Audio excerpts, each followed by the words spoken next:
Hello everyone, today I will continue sharing with you the love story of single mother Tuna and CEO Alex.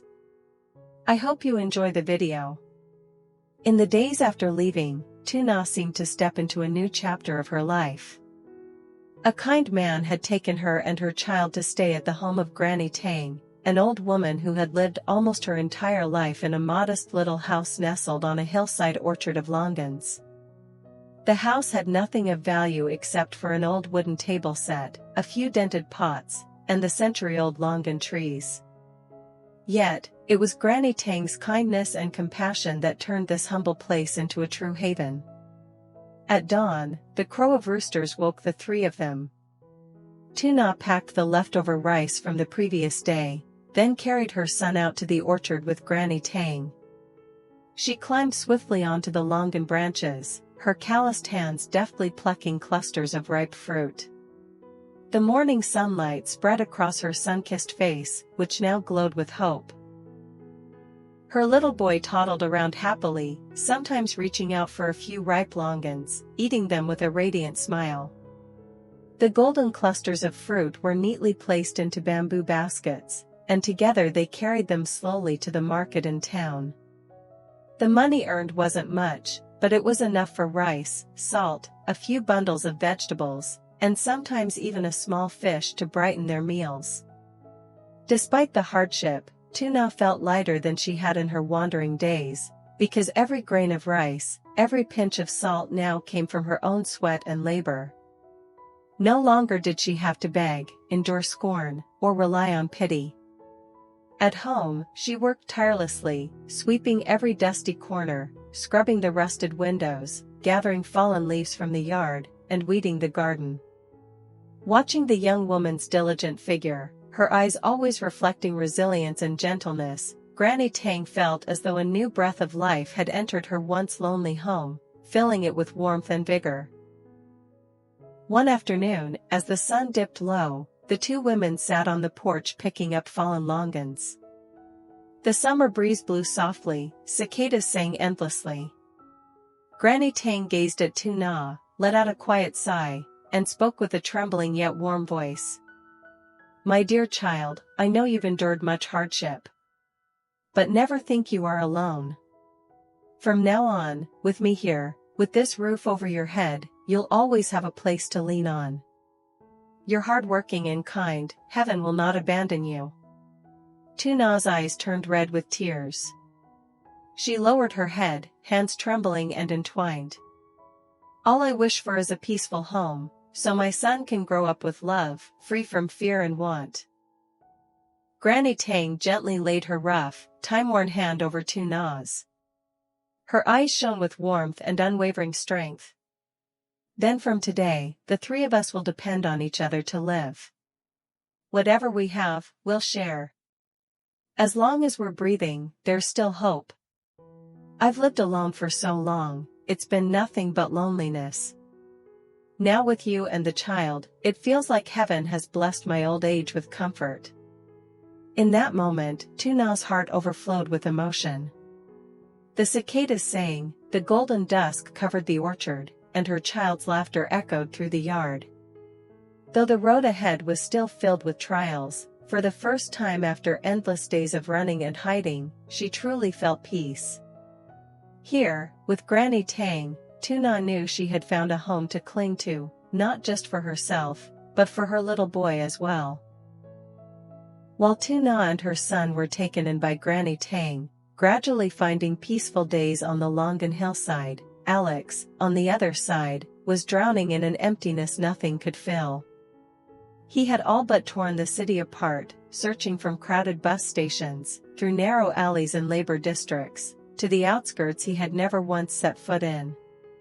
Each time he asked and was met only with hopeless shakes of the head, his broad shoulders sank a little lower. One day, in the far suburbs, he caught sight of a street vendor whose silhouette resembled Tuna. His heart clenched, and he rushed forward calling out. But when she turned, it was only a stranger's face. That crushing disappointment left him frozen amidst the passing crowds, smothered in helplessness.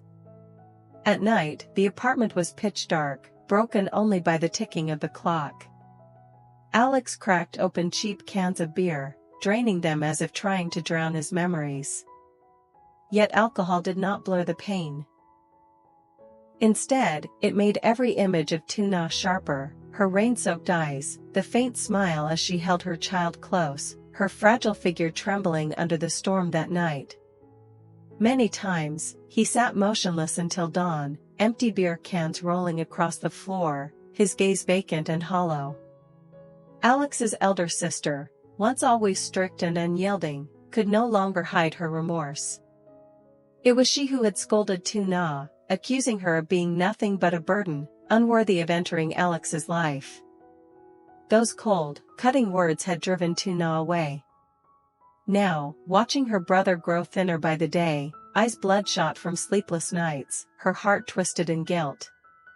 Each time she saw him clutching a shaking beer can, regret gnawed deeper, wishing she could take back every word she had spoken.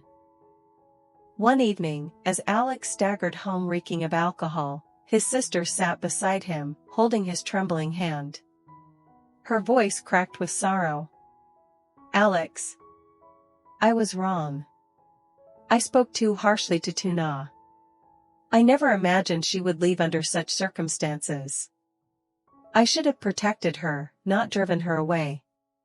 Alex crushed the beer can in his hand, his eyes shadowed, his voice hoarse. "Regret won't change anything now.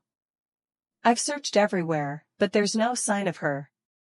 I'm terrified something may have happened to her and the child."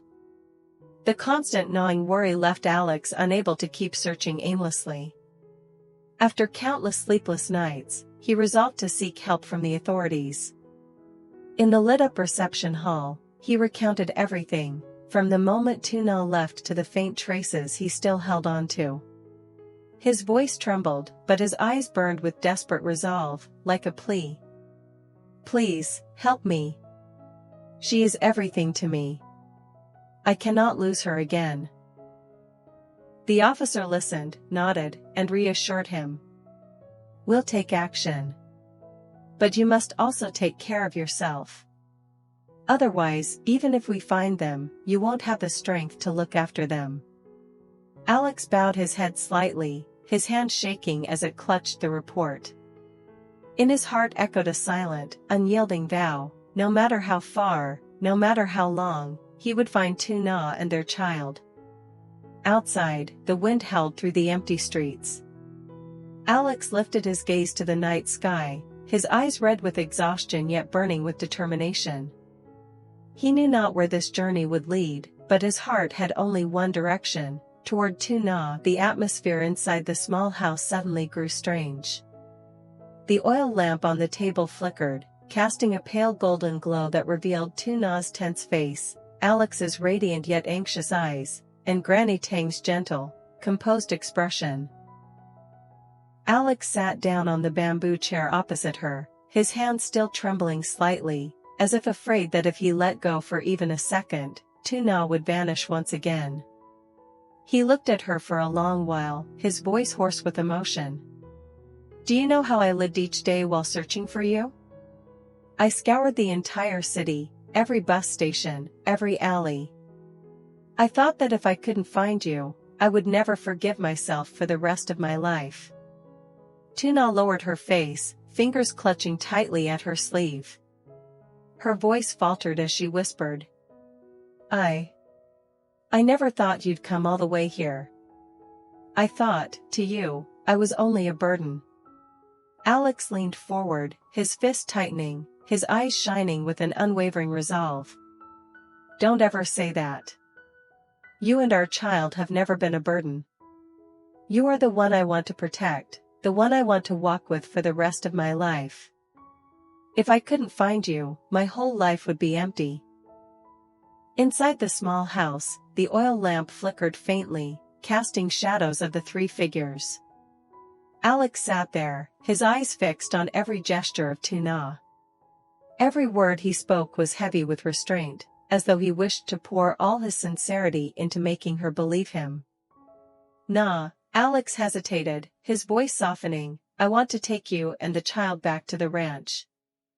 There, you'll have a home, work, and me. I don't want you to keep suffering like this, worrying every day about the next meal." At that, Granny Tang smiled faintly and nodded, as if in agreement. But Tuna remained still. Her eyes wavered, her heart tangled with 1,000 thoughts. For a moment, she saw two paths before her. One was a home with Alex, full of hope, but also trials. The other was the modest life with Granny Tang, lacking comfort, but peaceful. She drew in a deep breath and slowly replied, "Alex, I need more time. I'm truly not ready to return with you yet." The air fell silent. Only the cicadas outside buzzed endlessly. Alex gazed at her, a deep sorrow flickering in his eyes. His heart tightened with every beat, but he steadied his voice. "I understand. I'll respect your decision. I only hope you'll think carefully. I promise, no matter what you choose, I'll always be here, I'll never abandon you. And," his voice cracked, "on behalf of my sister, I apologize. The cruel words she spoke hurt you, drove you away. That was the greatest mistake I ever allowed to happen." Tuna lowered her head, her hands clasping together, as a tide of emotions rose within. That apology shattered the bitterness she had buried deep inside. Yet at the same time, the worries of her past and her future loomed over her like an unshakable shadow. Alex rose, not wanting to pressure her further. He turned toward the gate, but just as he stepped through, his feet halted. He spun back, striding to her and pulling her into a tight embrace. His voice trembled, hot with urgency. "I worry for you so much, Na. Please, think carefully, then come back to me, to us. Don't let me go on living in emptiness any longer." Tuna stood frozen, her heart pounding violently. She didn't reply, only gently slipped his hands away, though her eyes glistened with unshed tears. Alex looked deep into her gaze, pouring all his faith and hope into it before finally turning away.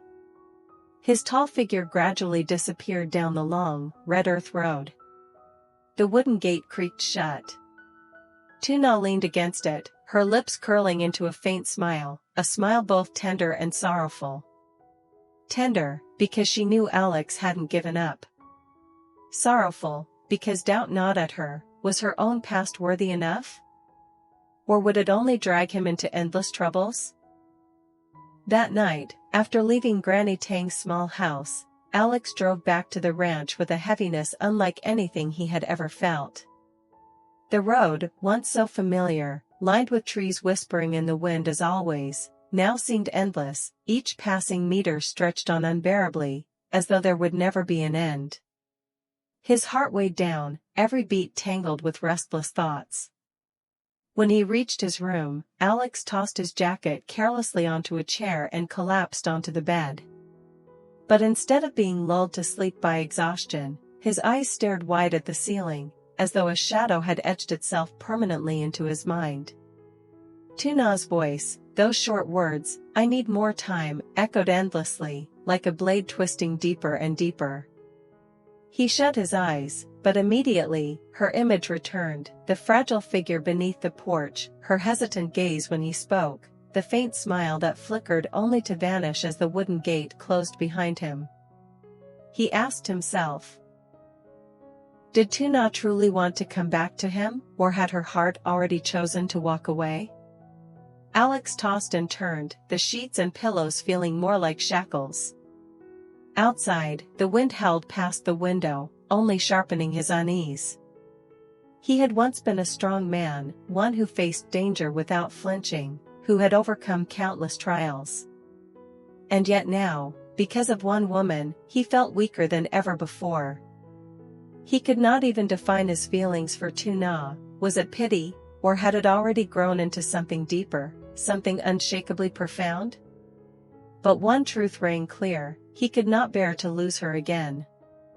All through the night, sleep eluded him. Each time his eyes closed, her face appeared, sometimes shadowed with sorrow, sometimes strained with a fragile smile. He remembered the days he had wandered in search of her, every alley, every bus station, the hollow disappointment when the woman he thought was her turned out to be a stranger. Those memories played like a reel on repeat, stabbing deeper into his chest. When dawn finally broke, the ranch lay in silence. Alex sat up, his hands cradling his head, his eyes bloodshot from a sleepless night. In a hoarse whisper, as if making a vow to himself, he murmured, "No matter what she chooses, I will wait. But please, don't let me lose you again." The first rays of sunlight spilled through the window, pale, cold. In the vast room, Alex sat alone, his figure like that of a warrior just returned from a battle without end. Yet he knew, the greatest war of his life had only just begun, the battle for Tuna's heart. While Alex tossed and turned at the ranch, in the little house at the foot of the Longan Hill, Tuna too could not sleep. Her child was already fast asleep, his steady breaths filling the quiet room, yet the mother's heart was nothing but a restless storm. She sat on the porch, watching the moonlight stretch across the vast Longan orchard. Each gust of wind rustled the leaves, as if whispering back the moment from earlier that day, the moment Alex rushed forward, pulling her into his arms, his voice trembling. "I worry about you so much." That embrace, so warm and protective, made her heart tremble. It had been so long since she had felt such fierce shelter. But along with that fleeting happiness came a vague fear.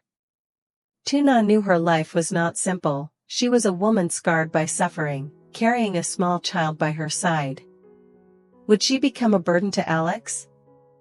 Would his family, his sister, who once opposed her, ever accept her?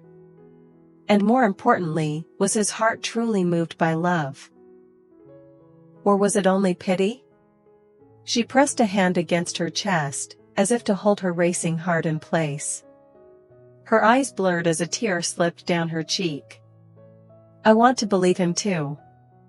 I want to walk toward him, but do I deserve it?" As the night grew deeper, Tuna remained there, torn between two forces, the yearning to live in love and the fear of being wounded once more.